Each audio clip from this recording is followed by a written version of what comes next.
thank you very much. This is a beautiful place. I've been here many times, going to high school, not so far away. A good place, also a military academy. Not quite of this distinction, but it was a lot of fun for me. And I just want to say hello, cadets, and on behalf of our entire nation, let me begin by saying congratulations to the West Point class of 2025. You are winners, every single one of you. Thank you.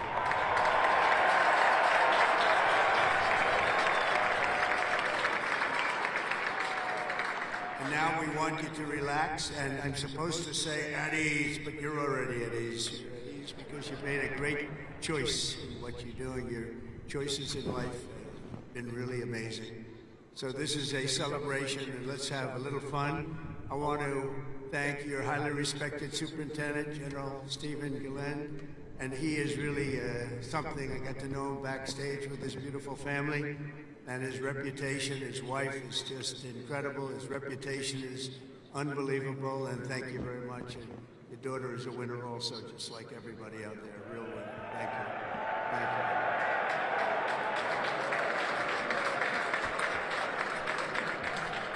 I also want to thank your Commandant General R.J. Garcia, Secretary of the Army Dan Driscoll, Army Chief of Staff General Randy George, Senator Ashley Moody, Representatives Steve Womack, Bill Heisinger, Pat Ryan, Mark Green, Keith Self, Acting U.S. Attorney Alina Haber, and very much just all of the friends. We have a lot of friends in the audience today, and I just want to thank them all for being here. We have a tremendous amount of my friends. They wanted to come up, and they wanted to watch the ceremony, and they wanted to watch you much more so than me. So I just want to thank so many people here. Over the past 4 years, an extraordinary group of professors, teachers, coaches, leaders, and warriors have transformed this class of cadets into an exceptional group of scholars and soldiers. And so let's give the entire group, the entire West Point faculty, staff, for their incredible love of you and outstanding devotion to the Corps. Let's give them a little hand.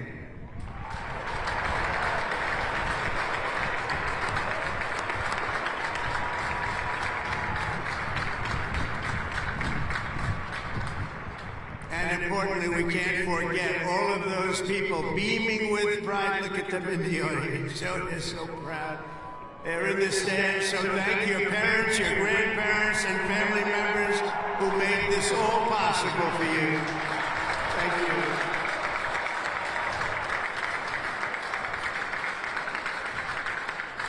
And I think they must have done something right based on what I'm looking at. America loves our military moms and dads. Nearly 1/3 of the cadets graduating today are themselves the children of veterans. So to everyone with us this morning who served America in uniform, no matter your age, please stand so we can salute your service. We'd like to see who you are.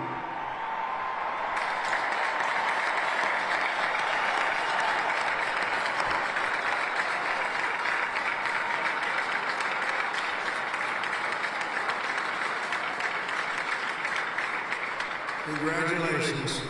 Great job. Every cadet in the field before me should savor this morning, because this is a day that you will never, ever forget.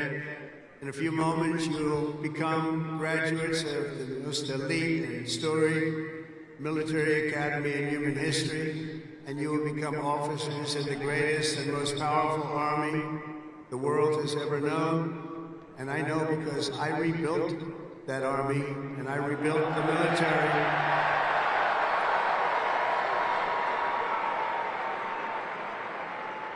And we rebuilt it like nobody has ever rebuilt it before in my first term.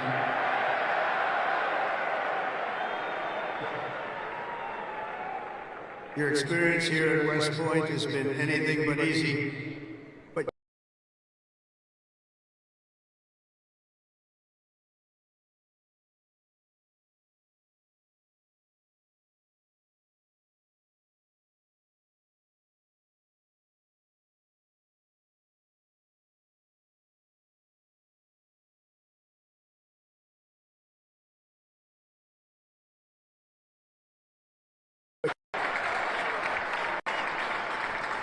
Looking out at all of you today, I can proudly say, mission accomplished. Great job.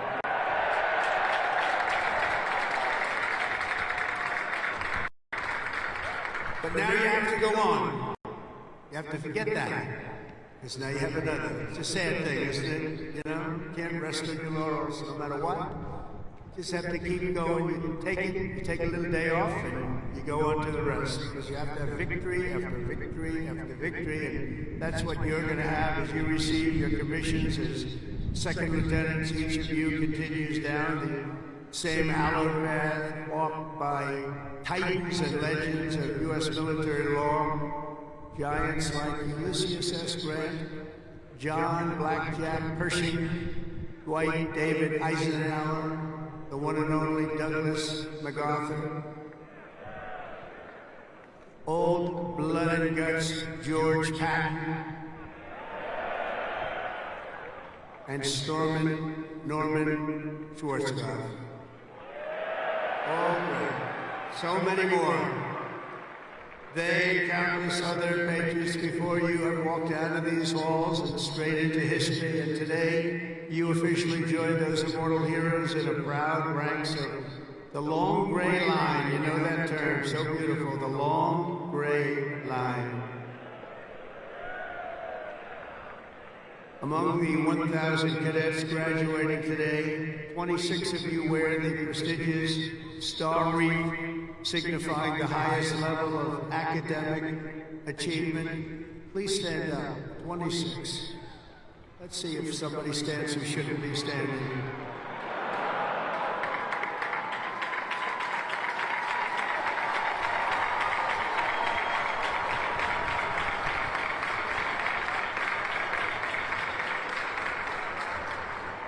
Congratulations. It's a big honor. This class includes an incredible 4 Rhodes Scholars. Stand up, please. 4. Wow.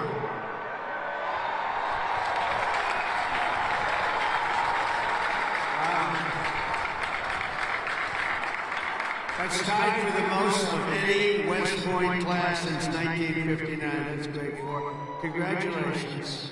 Boy, oh boy, oh boy. I want to bring them right to the Oval Office. I don't want to have them go too far away from me. 8 cadets here today took on the challenge of designing their own hypersonic rocket. Oh, we can use you. Building them right now. You know, we had ours stolen.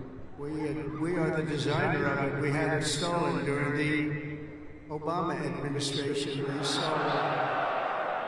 You know who stole it? The Russians stole it. Something bad happened. But we're the designer of it. We're now building them, and lots of them. And earlier this year, they launched it into space, setting a world record for amateur rocketry. Can't get you in there fast enough.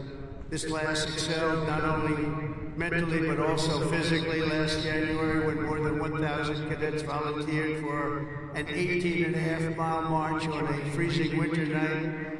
Cadet Chris Verdugo completed the task in 2 hours and 30 minutes flat, smashing the international record for the competition by 13 minutes. Where is he? Where is he? Come up here. Come up here, Chris. Get up here. Come here. That's by 13 minutes.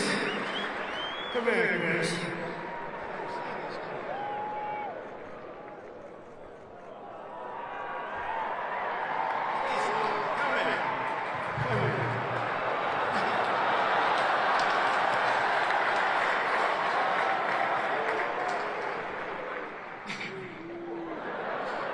It's been a long 5 years, but I couldn't have done it with any of these guys. Love you.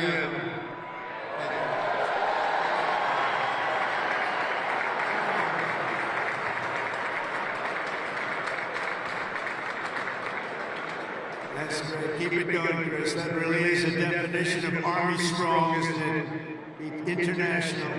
International. This class includes 513 graduates who completed air assault school, 70 who completed airborne school, 8 who made it through the ultra-elite Army Diver School, among the most difficult and grueling programs anywhere on Earth. That includes the first 2 women in West Point history to complete diver school, cadets Megan Cooper and Clara Saber. Where are you? Stand up.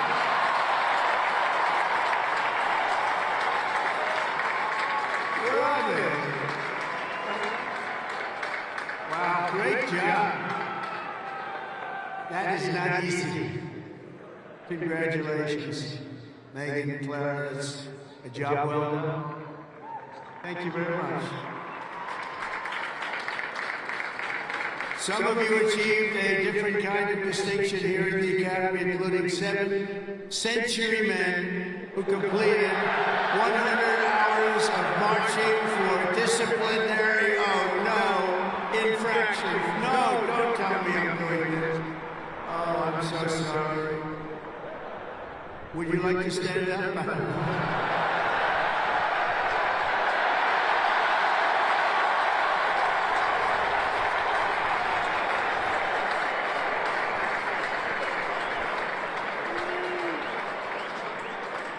I think I saw Chris standing up. Chris, what's going on?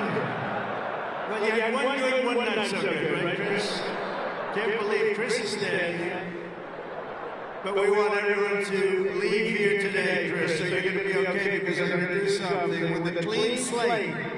So in keeping with tradition, I hereby pardon all cadets on restriction for minor conduct offenses effective immediately, so you're all okay.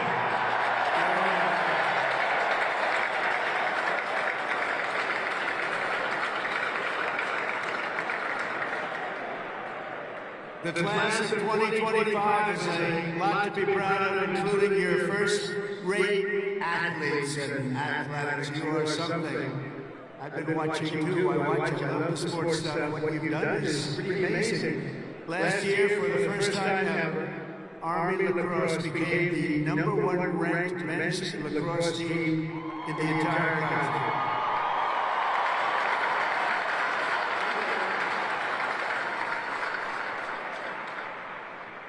Those of you on the team, stand. That's a big honor. Stand.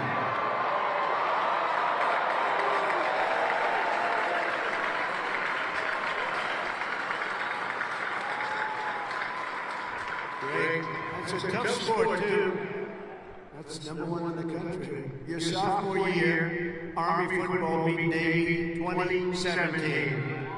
And the next year, you did it again, beating Navy 17-11 and dominating Air Force 23-3. But this year, the Black Knights fought your way into the top 20 nationally and racked up your longest winning streak since 1949 with the help of graduating quarterback cadet Bryson Daly, or as you call him, Captain America. Captain America. Stand up, Bryson.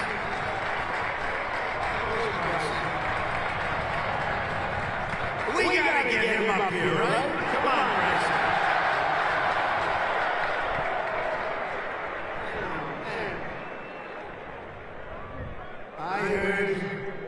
I heard he said, well, I came to a game and I said, yeah, he could get into the NFL, Canada, but he chose this life. And you know what? I think he made a good choice.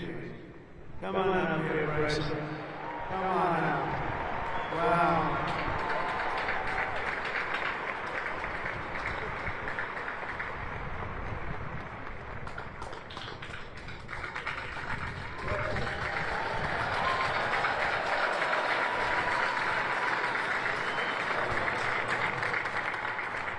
Go Army football. Shout out to Hogs, H4. Can't wait to graduate. Love you guys.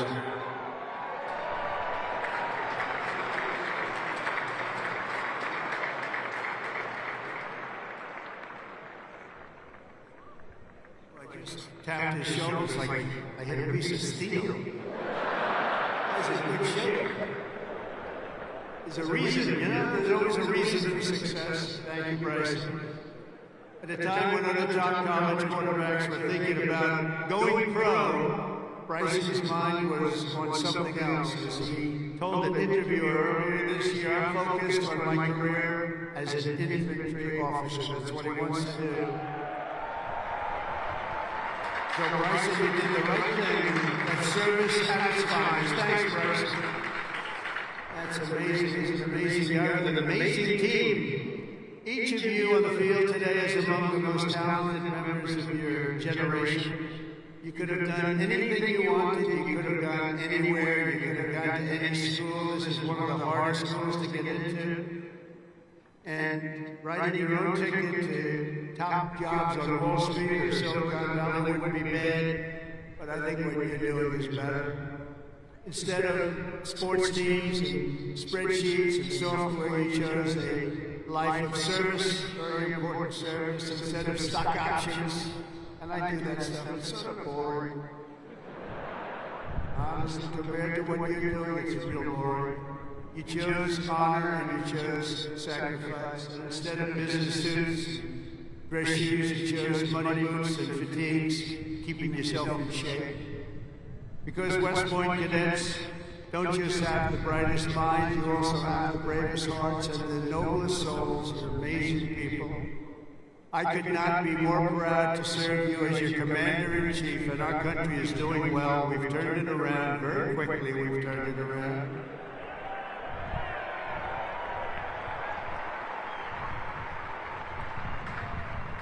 I just got back from the Middle East, and I was at, as you know, Saudi Arabia, Qatar, UAE, and I will tell you, they said, all three leaders, great leaders of those three nations, they all said the same thing. The United States of America is hotter now than we've ever seen it, and a year ago, it was as cold as it gets, and it's true.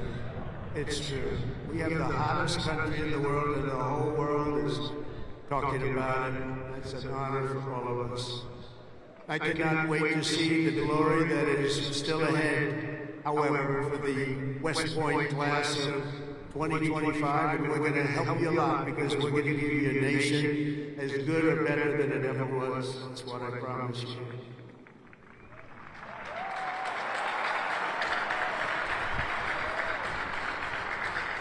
All the victories that you've had together on these grounds will soon pale in comparison to the momentous deeds that you'll perform on the mission you're accepting today. And as a future leader of America's Army, and we have that Army geared up, we have ordered, we just went $1 trillion military budget, General. Do you know that? $1 trillion. Some people say, could you cut it back? I said, I'm not cutting 10 cents. There's another thing we can cut. We can cut plenty of others, right, Dan? We can cut plenty of other things. We have a good man in there. It's a very different warfare out there today. Now they've introduced a thing called drone. A drone is a little bit different. It makes you have to go back and learn a whole new form of warfare. You're going to do it better than anybody else. There won't be anybody close. Generation after generation, the men and women of the Army have done whatever it takes to defend our flag, pouring out their blood onto the fields of battle all over the world. And all over the world, you're respected like nobody is respected. Our soldiers have sprinted through storms of bullets, clouds of shrapnel, slogged through miles of dirt and oceans of sand, scaled towering cliffs of jagged rock. And time again, the American soldier has charged into the fires of hell and sent the devil racing in full retreat.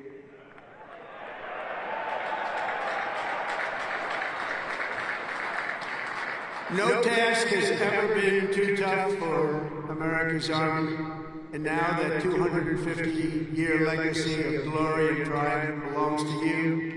The 1,000 newest officers of the greatest fighting force in the history of the world. That's what you are, and that's what you're being thought of. Again, you are the first West Point graduates of the golden age of America. This is the golden age. Promise.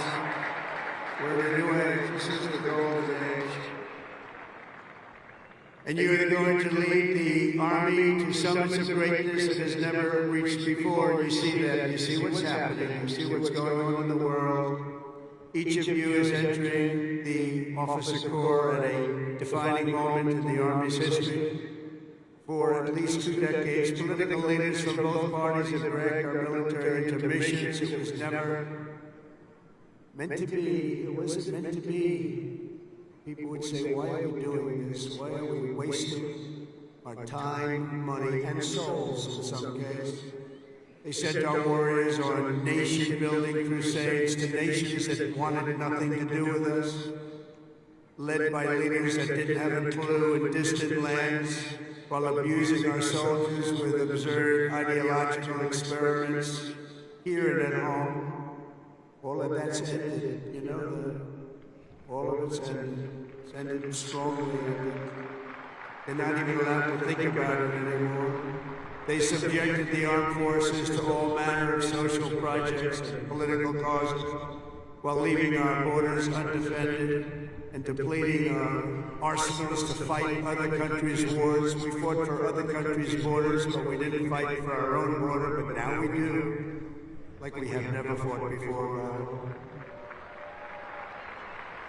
But under the Trump administration, those days are over. We're getting rid of the distractions and we're focusing our military on its core mission, crushing America's adversaries, killing America's enemies, and defending our great American flag like it has never been defended before.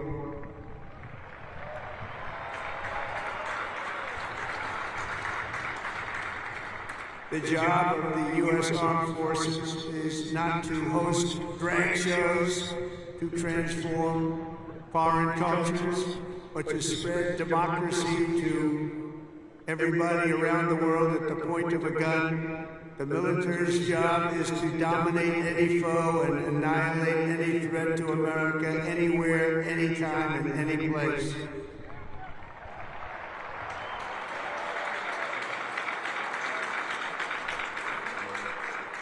A big part of that job is to be respected again, and you are, as of right now, respected more than any army anywhere in the world, and that's happening, and I can tell you, you are respected like nobody can believe. As president, I am laser focused on our core national interests. My preference will always be to make peace and to seek partnership, even with countries where our differences may be profound. As you know, we're working on a lot of things right now. When I left office 4 years ago, we had no wars, we had no problems. We had nothing but success. We had the most incredible economy, the single greatest economy for a president in history. I think we're going to beat it this time by a lot, if you want to know. But we had something going on very special. But if the United States or its allies are ever threatened or attacked, the Army will obliterate our opponents with overwhelming strength and devastating force. That's why my administration has begun a colossal buildup of the United States Armed Forces, a buildup like we've never had before. Peace through strength, you know the term. I've used it a lot.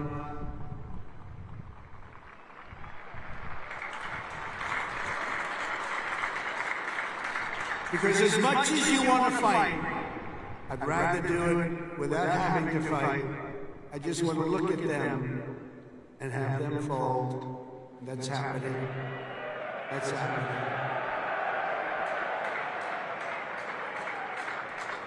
And I've approved a $1 trillion investment, and that will be, again, the largest ever in the history of our country. And we are buying you new airplanes, brand new beautiful planes, redesigned planes, brand new planes, totally stealth planes. I hope they're stealth. I don't know, that whole stealth thing, I'm sort of wondering. You mean if we shape a wing this way, they don't see it, but the other way they see it? I'm not so sure. That's what they tell me. We have the best tanks anywhere in the world. We're going to start shipbuilding again.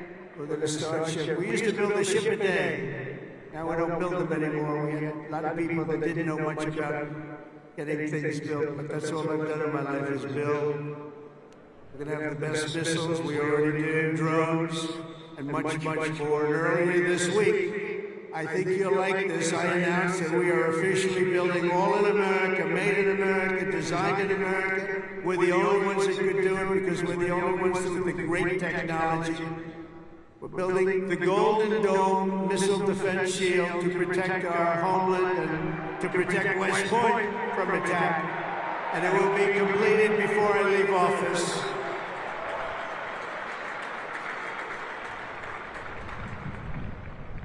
And you know, you wouldn't think this, but our enemies are very unhappy about it. You've been hearing, you've been reading. Why are they doing that? Why? Well, we're doing it because we want to be around for a long time. That's why we're doing it. We're also restoring the fundamental principle that a central purpose of our military is to protect our own borders from invasion. Our country was invaded for the last 4 years. And they've allowed people to come into our country that shouldn't be here. Criminals walk in, no vetting, no checking, no nothing. Where are they coming from? And they were taking people out of prisons, they were taking gang members, they were taking the mentally insane and allowing them to come in, and we're getting them out of our country. We have no choice. We're getting them out and bringing them back where they came from. Have no choice. And it's not easy. It's not easy. But hopefully the courts will allow us to continue. You know, we had the greatest election victory. This was November 5th. We won the popular vote by millions of votes. We won all 7 swing states. We won everything. We won 2,750 districts against 505, 2,750 against 505. We had a great mandate, and it gives us the right to do what we want to do to make our country great again, and that's what we're going to do. And on day one, I deployed our military to the southern border, and since that day, we've reduced the number of illegal border crossings where there used to be hundreds of thousands of people coming into our country a day. We had nobody come in the last week and a half. We were at 99.999%. 99.999. Think of that. That was with the help of our military. We had one person come in. One. You know why? He got very sick. We brought him through to have him brought to a hospital. One person. And for that, please don't hold me responsible, but that's okay. They did the right thing. Gone are the days where defending every nation but our own was the primary thought. We are putting America first. We have to put America first. We have to rebuild and defend our nation. And very shortly you're going to see a nation better than it's ever been. And you see that with the trade. For years we've been ripped off by every nation in the world on trade. We've been ripped off at the NATO level. We've been ripped off like no country has ever been ripped off, but they don't rip us off anymore. They're not going to rip us off anymore. And you're seeing it. You have to watch what we're doing in trade. I know it's not your primary thing, but it's quite important in all fairness. But watch, you'll see what's going on. Been reading about it over the last few days. We're making deals with other nations that were nobody thought it would be even possible. And the reason is very simple. They respect us again. They're respecting our country again. That's what you want. And everything we do, we are bringing common sense back to America. It's all about common sense. We can say we're liberal, we're conservative. The new word is progressive. They don't like using the word liberal anymore. That's why I call them liberal. But whatever you are, you know, most importantly, you have to have common sense, because most of it's about common sense when you get right down to it. And we have a lot of people with a lot of very smart people, but they have to have common sense. And we've liberated our troops from divisive and demeaning political trainings. There will be no more critical race theory or transgender for everybody forced onto our brave men and women in uniform or on anybody else for that matter in this country. And we will not have men playing in women's sports, if that's okay.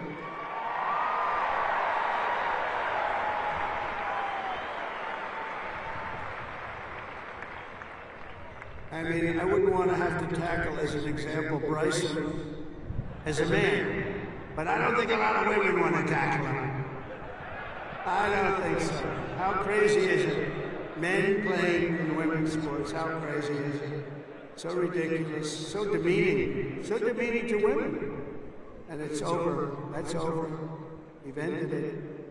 And promotions and appointments will not be based on politics or identity, they'll be based on merit. We won that case in the Supreme Court of the United States. We're allowed to go back to a system of merit. We're a merit-based country again. Today,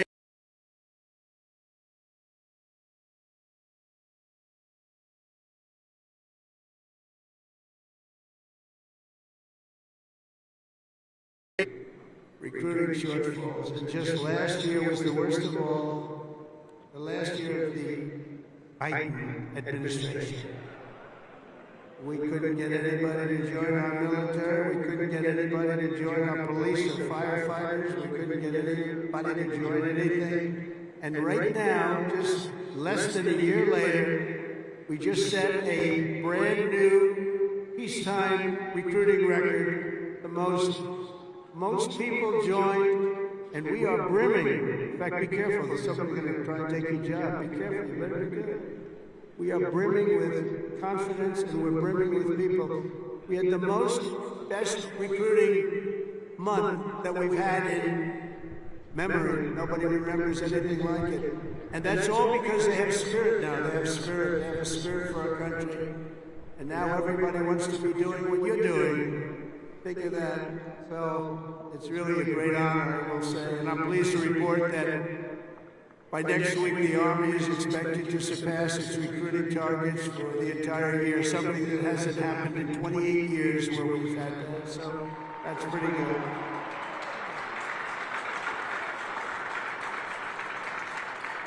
And it's nice to know that you're doing something that everybody wants to do, isn't it? Really nice.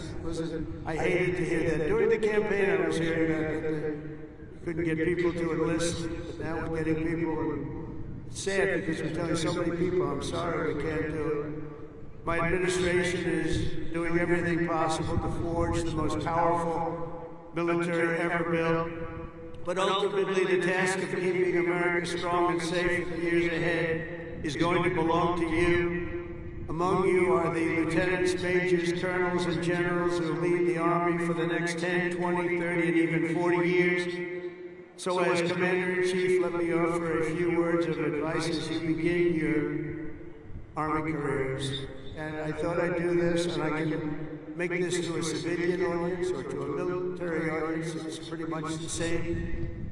And I did this recently at Ohio State, and they really liked it. I gave them a little advice as to what I see for what you want to do, and some tips.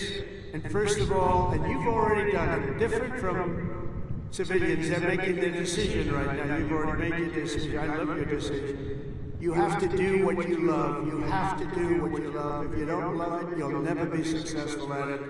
And you've done this, and you really, many of you in the audience, many of you that are graduating, you come from military backgrounds, or you love the military, it's what you want to do, it's what you want to talk about. One thing I see about people that love the military, that's all they want to talk about. I'll be out to dinner, generals, if they love their job, usually the only good ones are the ones who want to talk about it all the time. But if they talk, that's what they want to talk about. I really, very rarely see somebody who's successful that doesn't love what he or she does. You have to love what you do. In your case, the military is what you chose, and I'll tell you what, you cannot go wrong. You're going to see it too. You're going to love it more and more with time. You know, I work all the time. That's all I do is I work. Whether it's politically or before that, I was a very good businessman, in case you haven't heard, really good. But I was good because I loved it. I loved it. I learned from my father a little bit. My father was a happy guy, and all he did was work. He'd work Saturdays, Sundays. He'd work all the time. And he was a happy guy, just loved life. And I learned that. I said, you know, it makes him happy. I've seen other people that never work, and they're not happy. You gotta love it, otherwise you won't be successful. In the Army, there are a lot of different paths you can take, so follow your instincts and make sure that you take the path that you love, that you're doing something that you love within your military. You will be happier, the Army will be far stronger for it. Second is to think big. Always think big. If you're going to do something, you might as well think big, do it big, because it's just as tough, and sometimes it's a lot easier thinking big than doing a small task that's more difficult. One of your greatest graduates, General Eisenhower, used to say, whenever I run into a problem that I can't solve, I always like to make it bigger to solve it and solve more of it. If you're going to solve a problem, it might as well be a big problem as opposed to a small problem that lots of people can take advantage of and solve. So you can achieve something really amazing. Think big. Third, though, you got to do this.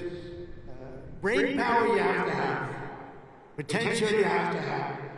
But to be really successful, you're always going to have to work hard. An example is a great athlete, Gary Player, great golfer. He wasn't as big as the other men that were playing against him, great, big, strong guys. Gary was a smaller guy. I don't want to say too sweet. A friend of mine, he gets a little angry at people because he hits the ball just as far. He said, I hit the ball further than them. Why am I small? But he worked very, very hard. He was always doing exercise. He was well ahead of his time. He never stopped. He won 168 golf tournaments. He won 18 majors, 9 regular and 9 on the senior tour. 18 with 168. That's the most tournaments internationally, the most tournaments anybody's ever won. But he made a statement years ago, and I heard it. He's the first one. I think I've heard it a couple of times since, but he was the first. He said, it's funny, the harder I work, the luckier I get.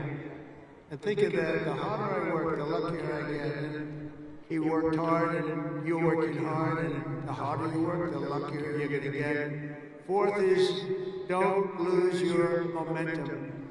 Momentum's an amazing thing. Keep it going. I tell a story sometimes about a man who was a great, great real estate man.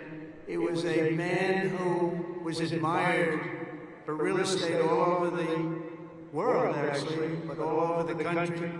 He built 11 towns. He started as a man who built one house.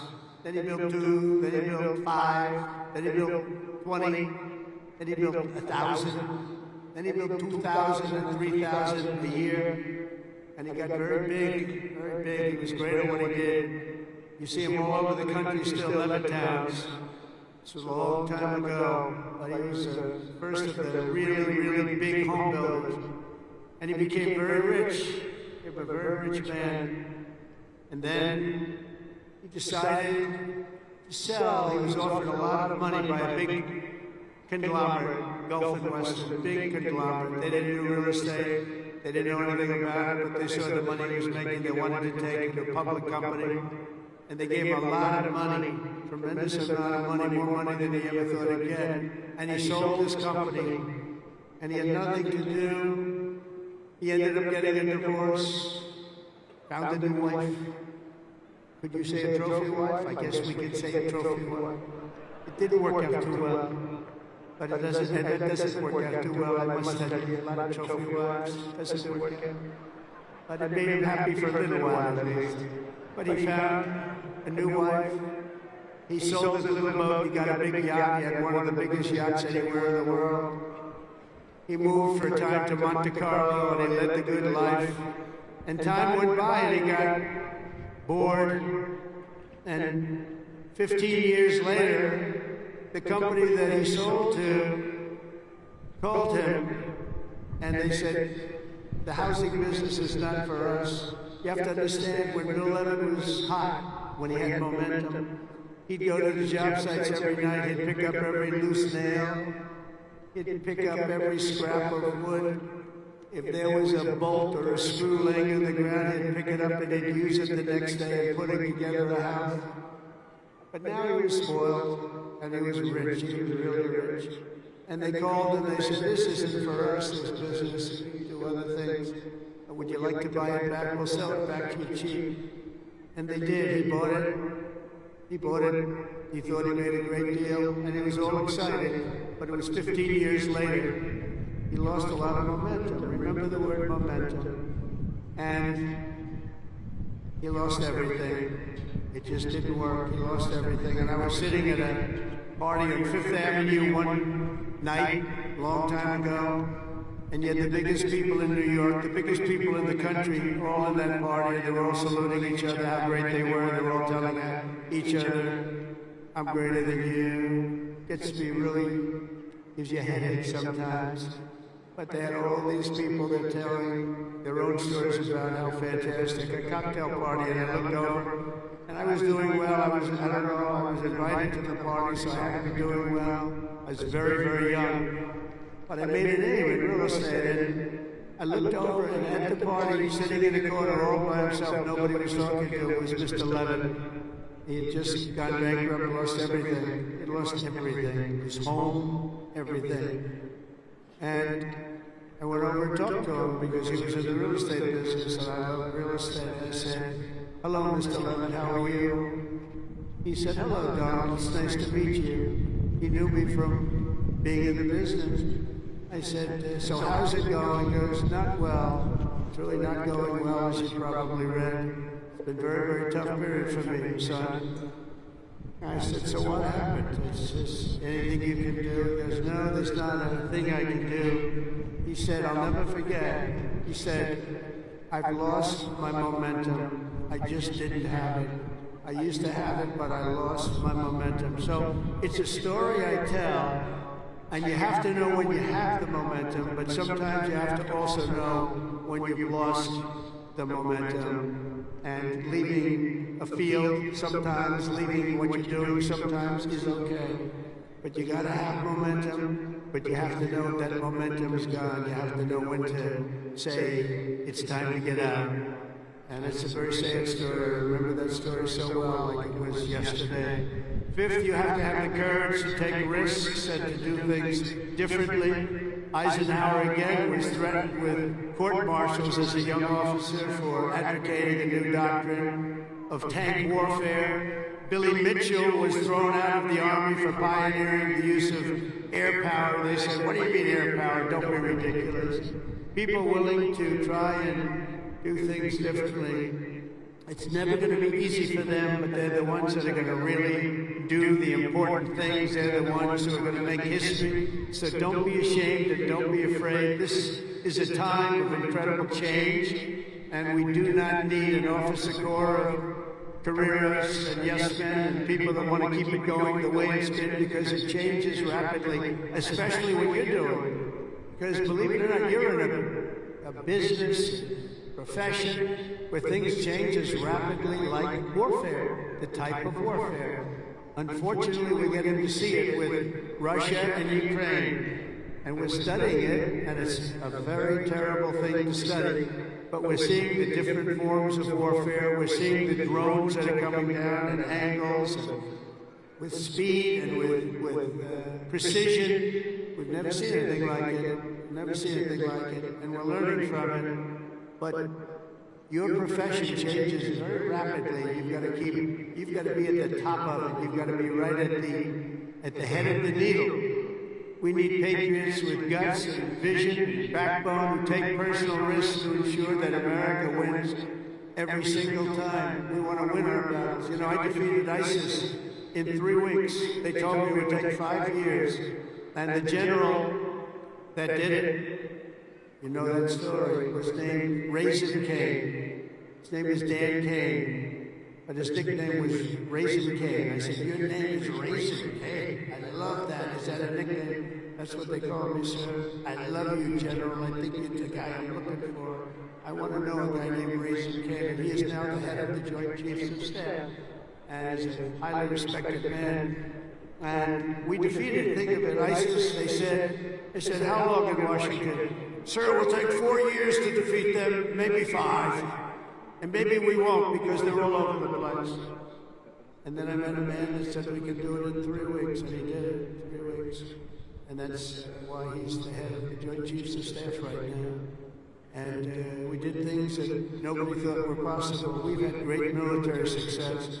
When you have the right leader and you have the right people, we have the right people, you can have tremendous success. 6, never lose your faith in America and the American people, because they're always going to be there for you. I went through a very tough time with some very radicalized, sick people. And I say I was investigated more than the great, late Alphonse Capone. Alphonse Capone was a monster. He was a very hardened criminal. I went through more investigations than Alphonse Capone, and now I'm talking to you as president. Can you believe this? Can you believe it? So you gotta fight hard, you gotta never give up, and don't let bad people take you down. You gotta take them down. A lot of bad people out there. Those people, you have to figure it out. But you also have a lot of great people. Finally, hold on to your culture and your traditions, because that's what makes something really great. And that's what's made the Army great. The culture and the tradition. Whether we're talking about a battalion, a business, a sports team, or even a nation, history has shown that in many ways culture is destiny. So do not let anyone destroy the culture of winning. You have to win. Winning is a beautiful thing. Losing, not for us. Not for us. Not for anybody here. If it was, you wouldn't be here. From the earliest days of our nation, this supreme tradition of American military service has been passed down from soldier to soldier and generation to generation, and it's a beautiful thing to watch. Graduating today is Cadet Ricky McMahon, Ricky's great-grandfather. Stand up wherever you are, Ricky, because you're going to like this. Ricky's great-grandfather served in World War I. His grandfather served in World War II. And his uncle, father, and mother all graduated from West Point. Where is Ricky?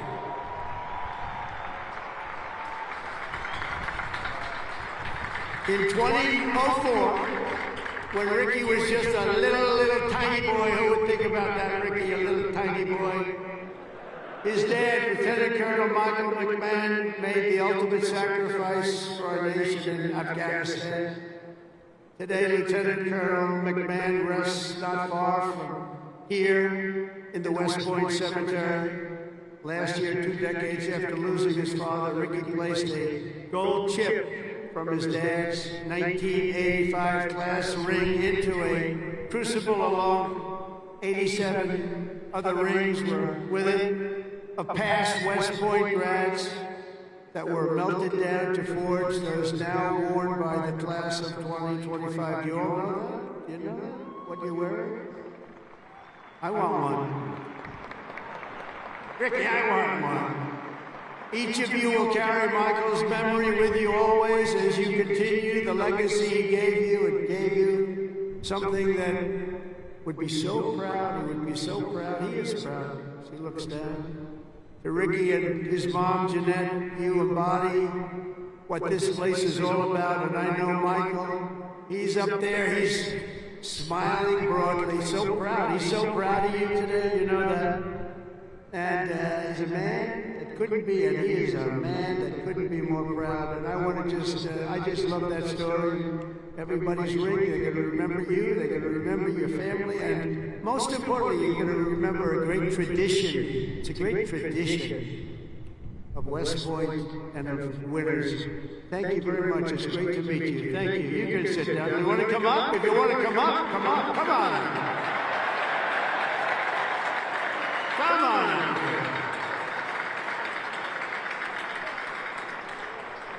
That's nice.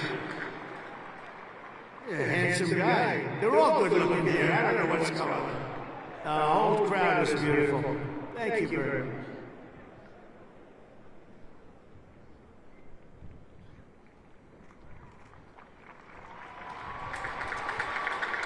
I'd like to thank my mother, I'd like to thank my family, and I'd like to thank G3, Go Gophers.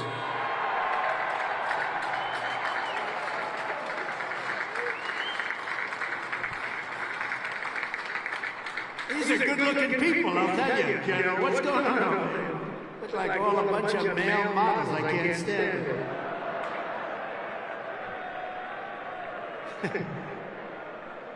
For 2.5 centuries, our republic has endured because of heroes like Michael have laid down their lives for America, and because young people like all of you have picked up the banner of service and carried forward the flag of freedom from Lexington to Yorktown, from Gettysburg to Sicily, and from Incheon to Fallujah. America has been won and saved by an unbroken chain of soldiers and patriots who ran to the sound of the guns, leapt into the maw of battle, and charged into the crucible of fire to seize the crown of victory, no matter the odds, no matter the cost, no matter the danger. All over the world, our soldiers have made sacred the ground where they shed their blood, showed their valor. From Seminary Ridge to San Juan Hill, Bellawood, Omaha Beach, Leyte Gulf, Ardennes Forest, Chosen Reservoir, all over, and even a place called Pork Chop Hill. And in all of those battles and so many more, some of the best, brightest, and bravest have come from right here at the U.S. Military Academy at West Point, one of the great fabled places anywhere in the world. America's Army has never failed us, and with leaders like the West Point class of 2025, the Army will never fail. We will never let you down.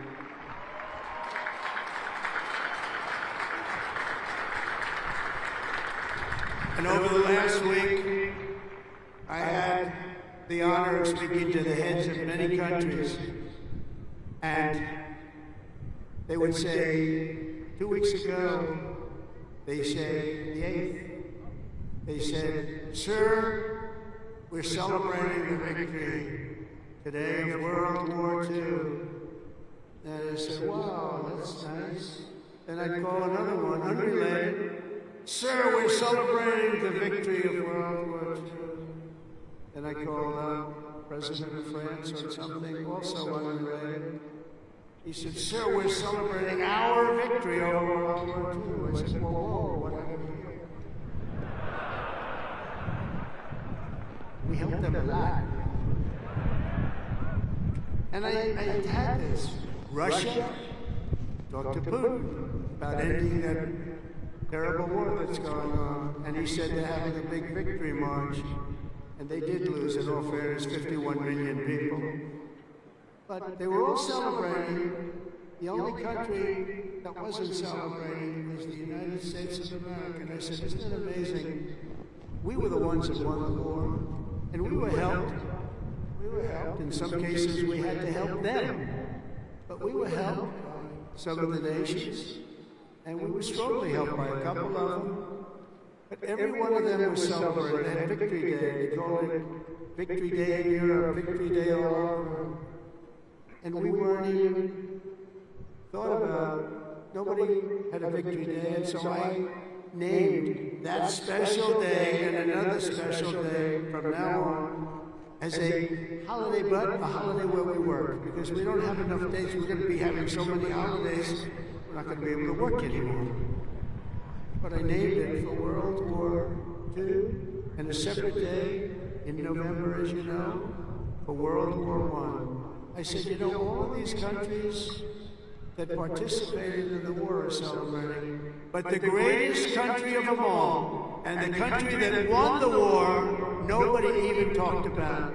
And so we're going to be talking about it too from now on, and I think you'll appreciate it. We won the First World War, we won the Second World War, and you know where we won them from? Right here at West Point. West Point won the war. You won 2 world wars. and plenty of other things. But you will think of it. We don't want to have a third world war, but we won the First World War, we won the Second World War right here from West Point, and that's something. And we're going to be talking about it. You know, they can talk about it, and in some cases, as you know, they didn't do too much to help.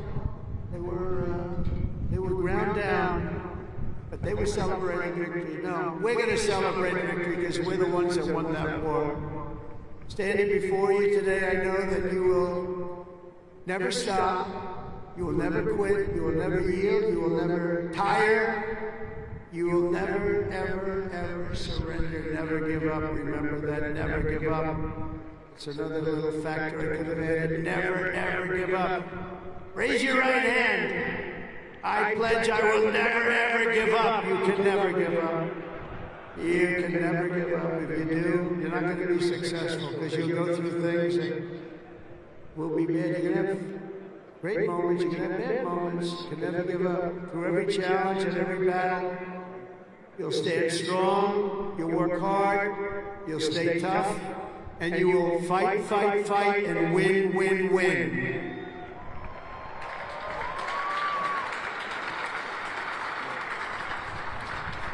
So I want to just congratulate you all. I'm going back now to deal with Russia, to deal with China. What's that all about? That's a ditch.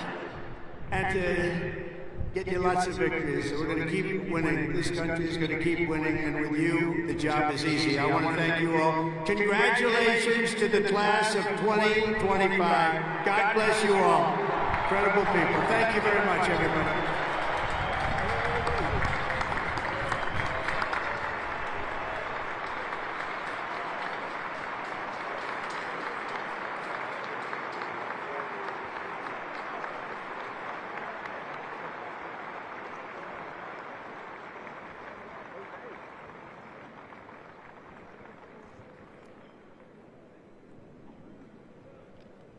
Ladies and gentlemen, at this time, please remain standing for the presentation of the class gift.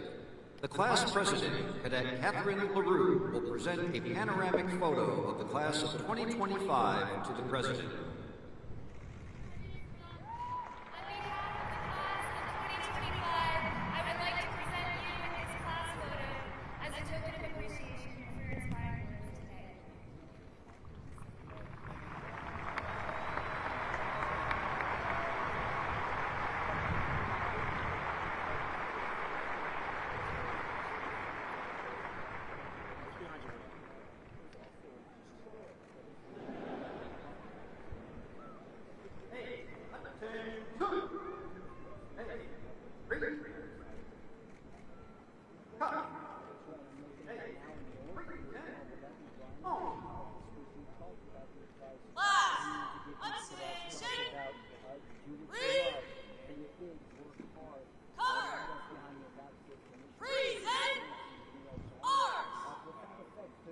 Ladies and gentlemen, please rise for the departure of the president.